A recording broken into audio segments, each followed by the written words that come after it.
Welcome to Healing Your Families. I am so excited for our topic today.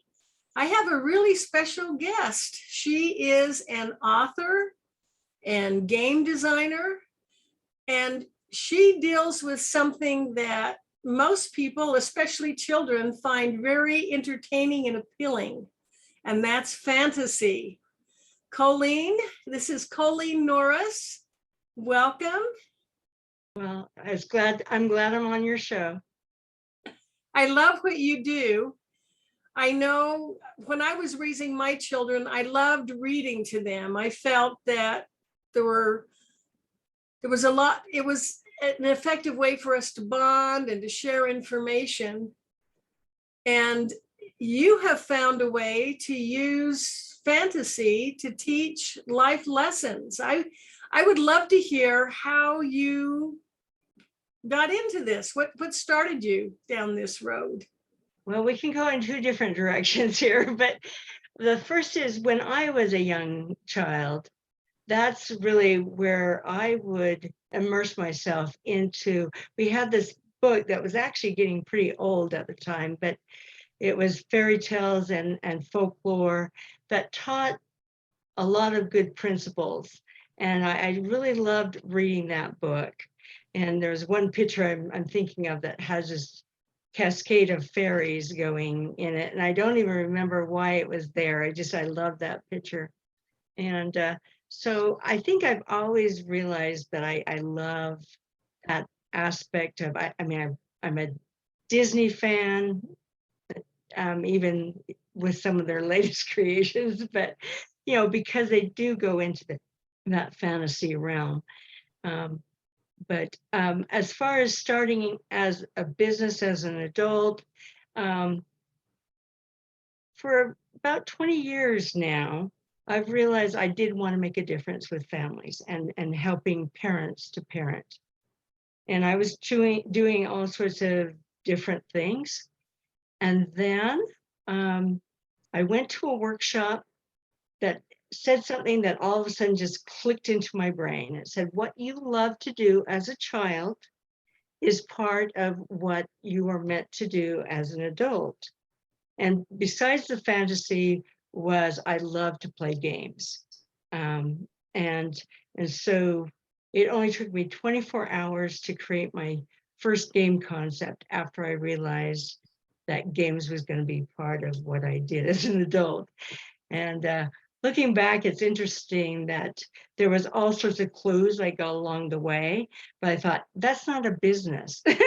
To sit there and play games and create games is not a business. But so I had to change my paradigm a little bit in order to treat it as a business type of thing. So and we were talking about just before we got on this podcast. So what do you call this thing? About generations and how different every generation is different, but there is a pattern in generations, that the pattern between what's called a me generation and a we generation. So I'm a baby boomer, so I was apparently in the me generation. Obviously, growing up in the 70s, that does make sense that we were all into it. It's just what can I experience in life? And so this up and coming generation of the young kids are swinging towards a me generation again. And I feel that as parents and as people guiding children, it's something that we need to help them realize that we can do more as a collective or as working together as a family or as a group than just doing something the way one person wants to do it type of thing. And that's what my games are all about, is that cooperative aspect of, in order to win the game, you need others to help you achieve that. And so is my books all about how, even though there's powerful individuals, it's only as they work together that they create something amazing. So, and kids love fantasy. I mean, I think every generation maybe has loved it, but it seems like this generation is just really pulled towards the fantasy and the heroes and all that kind of thing. Well, there's also the power of the story. Stories are powerful. They teach lessons. They help us understand complex concepts. And so, having a good storyline, I'm sure, also really pulls the reader in.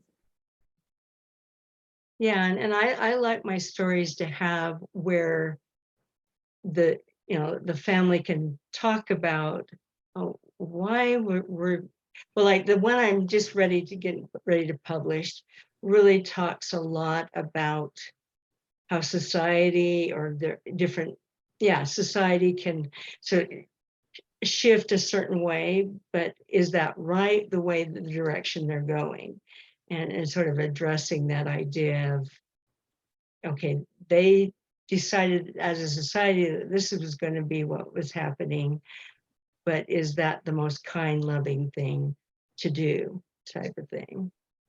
Now So that is huge right there. That concept of, do we just join everyone else and do what they're doing? Or is it more important to do what's right? mhm. And I'm assuming that you also then would touch on the values of the family. I feel like it's very important. Well, first of all, whether they realize it or not, parents are teaching their values to their children by what they do. Your children are watching you. They see how you treat other people, whether or not you're honest. But again, and I love this idea of talking it over as a family. This is huge. Well, and that's why I purposely, I don't have a digital book and I don't have a digital game, is because to me, it's that interaction as a group that makes a difference. Yeah, I believe that. It needs to be in person. And it also, I'm becoming concerned when I hear reports that parents are spending less and less time interacting with their children. They estimate the number of minutes and it's going down. That doesn't surprise me. My grandkids spend more time on their iPad than interacting as a group. Yeah.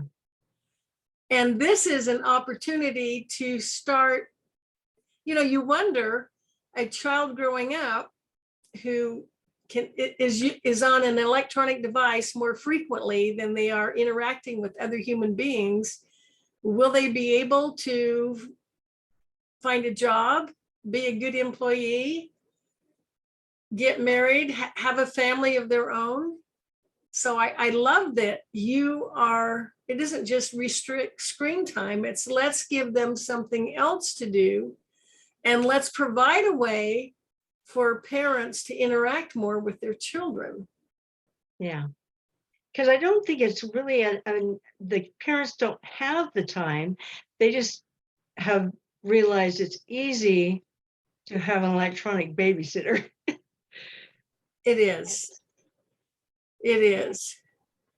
But there's value in that. So are the books designed that parents could read them to their children, or I guess children could read them on their own? Yeah, they can read them on their own. It is at a level that any 7 to, how old could read it on their own.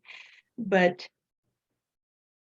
I think it helps them, for the parents to be aware of what they're reading too. I mean, that's another concern I have, is that a lot of children seem to be on their own as far as what they're taking in with books and stuff, instead of the parents even being aware what might be being taught, especially in different fantasy books that are on the shelves these days. That is so true. We need that connection. We need to know what's going on in our child's life and be in tune with their feelings and recognize when maybe they're feeling poorly about themselves, or they're feeling some confusion or stress.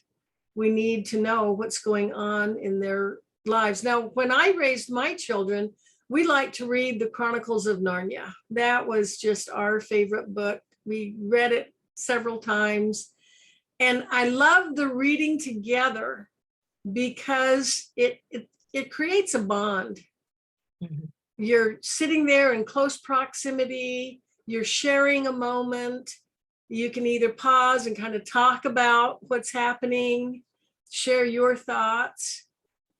And it's just a way to open up that communication. Now, this is imperative when they're, preteen years, and they want you to read to them. This, parents should take advantage of this, because soon they'll be in those teen years where they'll have decisions to make that the consequences will impact them for the rest of their life.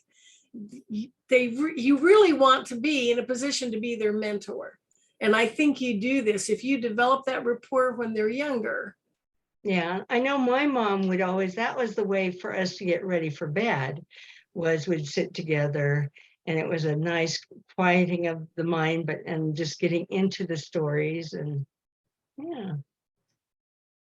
It's part of a healthy sleep hygiene. It teaches your brain it's time to relax and go to sleep. Get us ready for the dreamland that we're about ready to experience. Right? And the fantasy. Now, tell me more about, so are the games sort of based on the books? Yeah, in fact, I was almost at the end of creating the game, when it was then that I realized that the characters of the game, there was a lot about them that it wasn't expressed in the game itself. So that's when I decided there need to be books about the different characters, which are fairies, a dragon, a dryad. So that's why it's a fantasy. It's the form that the characters took. So the games came first, and then you wrote the stories about the characters. Now, some of my grandchildren are into what they call role-playing games. And it generates a conversation. I've seen that when I have cousins, take them on an outing or have them come over, they'll start with, they pick a character, then a situation, and then they will more or less act it out. But it sounds like what you're doing is a little more directed. Yeah, it is. It's more, the characters are fixed as far as who they are. I mean, like usually with Dungeons and Dragons is what I'm thinking of. There's, you're forming your character, you're deciding what aspects and characteristics your character has. But I guess these are my characters are more like shining examples of, but they all have times where they don't know exactly what to do, or because nobody's this superhero that knows every time the perfect thing to do. And to me, that's the important part of for them to realize that.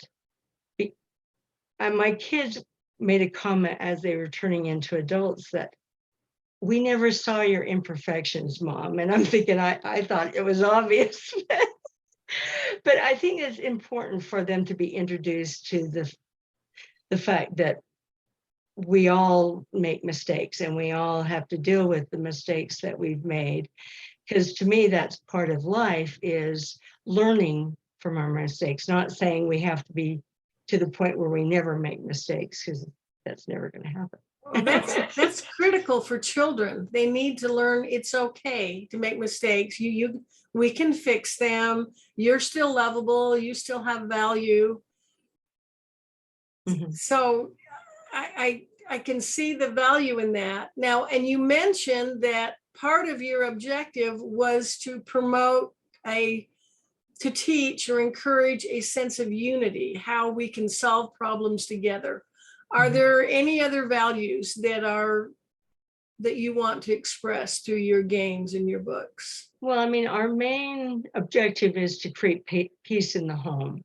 And I think the best way to create that peace is to have that dynamic of working together, solving problems together, and realizing that, there's a way to solve problems together as a group.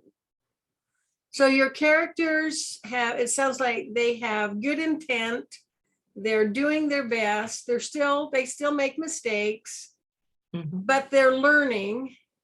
And I also love the fact that there are complete families. There are so many children's movies and books where the adults are just absent. It's like the children are alone. They have a massive problem. They have to solve it completely on their own without any adult help. And that's concerning to me. I think, children need. Yeah, it seems like I'm trying to think of any Disney fantasy that includes both parents. I can't think of one. It's either an absent father or an absent mother. Or maybe with Cinderella it was both, but it's sort of. Well, or they go through their challenge without their parent even knowing. Yeah, that's true. Or without that support. So I love this example of how a healthy family functions. That the parents are in charge, they establish the structure, and then they nurture, and they love and care for their children. And that's, I'm assuming, what you're portraying. Well, yeah, I mean, they're individuals as far as that goes, but they bond as almost like a family. So in a way, I guess it doesn't have, I mean, in my books, I talk about the family dynamic and stuff, but as far as the game itself. Well, that makes it that makes it fun. I mean, that's even more fun that, again, these are fantasy creatures. So yeah, it was the bonding. It's oh, I like that. And they're learning from each other.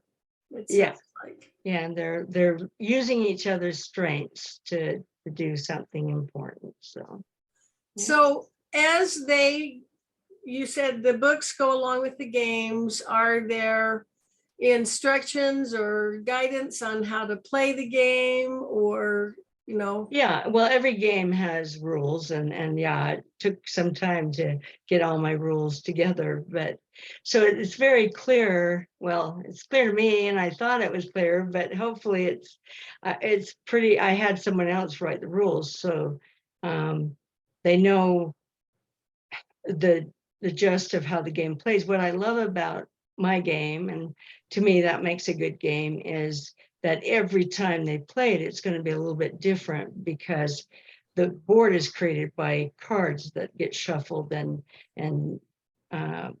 just, so you don't know which cards are available in the woods, basically, until you start playing the game.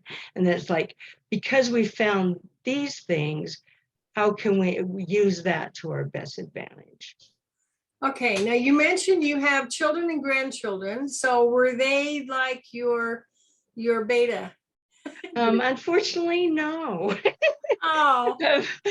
They're just well, for one thing, the game that I've created is an 8+ game, and I've been thinking about playing it with them, but two of the family is not old enough to play the game, so it doesn't feel right to say I'm taking your older siblings and playing a game with them. So yeah.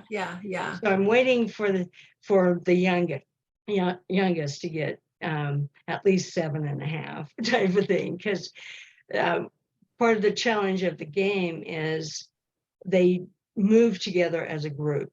So it's hard for young kids to say, be patient and say, no, it's not your time to move yet, because we don't know what everybody has found, type of thing. So it's only, and that, I guess that's also teaching patience, that, yeah, a Teaching 6-year-old is gonna learn. patience and cooperation. Uh-huh.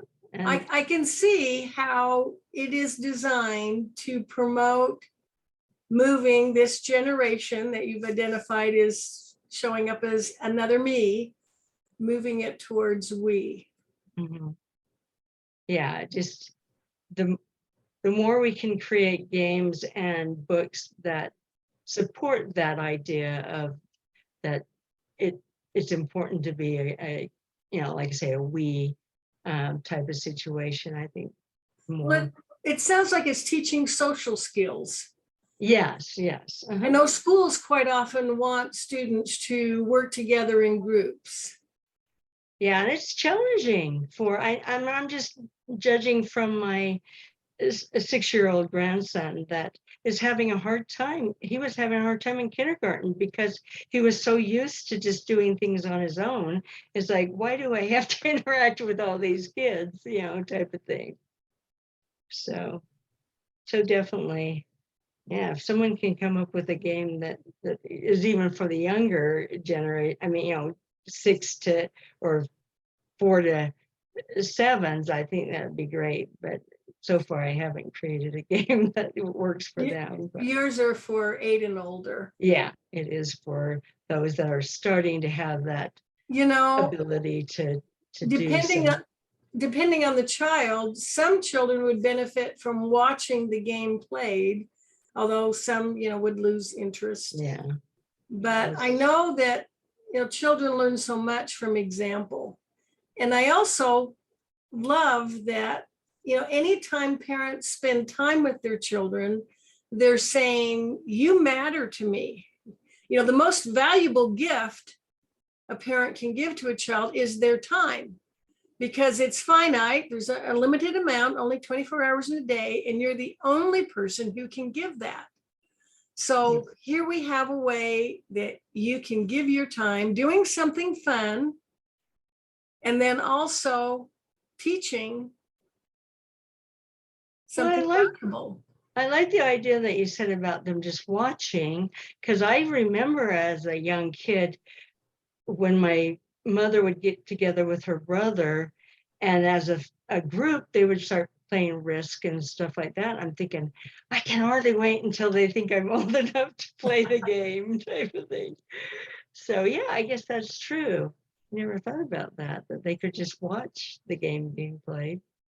And especially they can, they sense the atmosphere of the room. They can tell people are relaxed, they're enjoying being together, they're having fun. Sometimes it's worth it to be in a room just for that. Yeah. So is this like Monopoly or Risk that could go on for hours and hours, or could be broken into segments? When I was doing play tests, especially with the younger kids, they started losing interest. Of course, it was a different version of it, but after, because originally the game did take over an hour to play, and I could tell that the interest was waning. So this is only a half an hour to 45 minutes at the most. Well, that's doable. Yeah.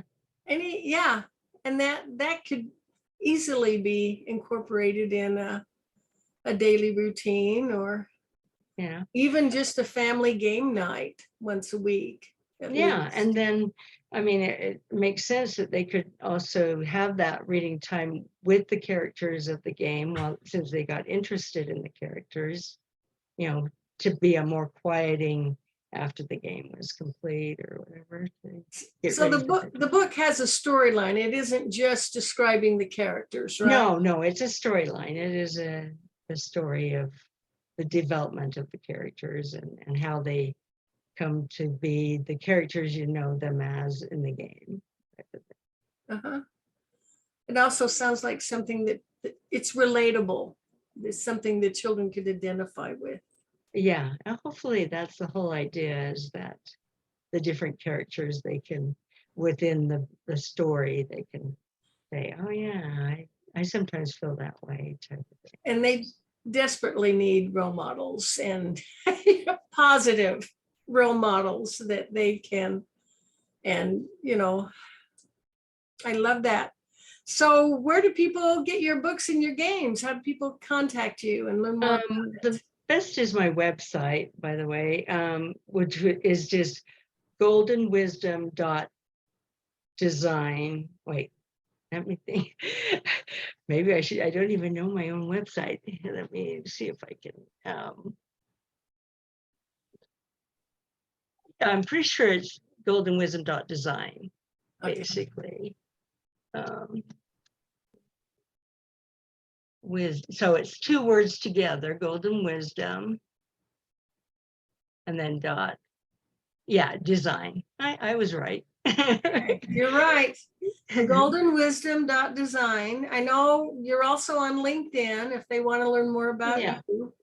Yeah, both. I have a LinkedIn page for me individually and a company, which is just Golden Wisdom Design, because we are now Golden Wisdom Designs, but I didn't change anything on LinkedIn. So.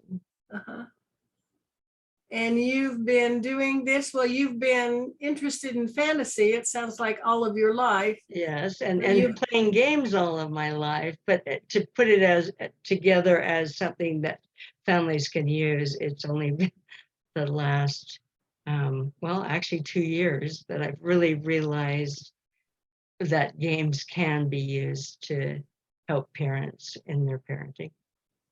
Oh, I agree. I totally agree. I love the way it gets the family together. It's a way to spend time with your children, that precious time that communicates your love. Yeah. I'm so glad you're doing this, and I'm so glad you came to share this. Yeah, I'm glad that you invited me to be part of your program. I really think that parenting is something that people should do consciously, not unconsciously.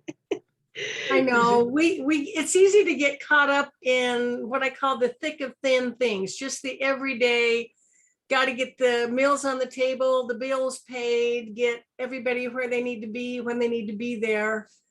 But if you look back on your own childhood, at least I know for me, the moments I remember where it was nothing really special. It was just one-on-one time.